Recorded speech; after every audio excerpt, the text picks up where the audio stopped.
முடி வளர்ச்சியில் மிக முக்கியமான இடத்துல இருக்கிறது கொண்டக்கடலைங்க. எனக்கு தினமும் ஏபிசி ஜூஸ் போடுறதுக்கு டைம் இல்லை, ஒரு டம்ளர் மோர் குடித்தாலும் இருமலும் தும்மலும் வருது, சைனஸ் ப்ராப்ளம் இருக்குது அப்படின்னு சொல்கிறவங்களுக்கெல்லாம், ஒர்க் பண்ணுறேன் எனக்கு டைமே கிடையாது, ஹேர் கேர் ரொட்டீன் எதையுமே என்னால் ஃபாலோ பண்ண முடியல அப்படின்னு சொல்கிறவங்களுக்கெல்லாம் கொண்டக்கடலை ஒரு கப் சாப்பிட்டிங்கனாவே ஹேர் கேர் ரொட்டீன் எல்லாமே ஃபாலோ பண்ணினதுக்கு சமங்க.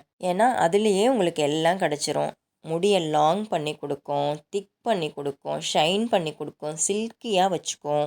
வேக வச்ச கொண்டக்கடலையை ஃபஸ்ட்டு 1 மந்த் ஒரு கப் தினமும் சாப்பிட்ணுங்க. ஆஃப்டர் 2 மந்த்துக்கு ஒரு நாள் விட்டு ஒரு நாள் சாப்பிட்லாம். ஒரு வாரத்தில் 1 நாள் 2 நாள் 3 நாள் வரைக்கும் சாப்பிடலாம்.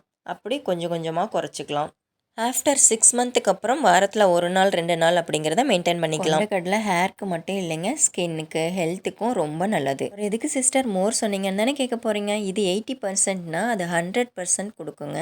கருவேப்பிலை மோர் குட்டி குட்டி பேபி ஹேர்ஸ்லாம் நிறைய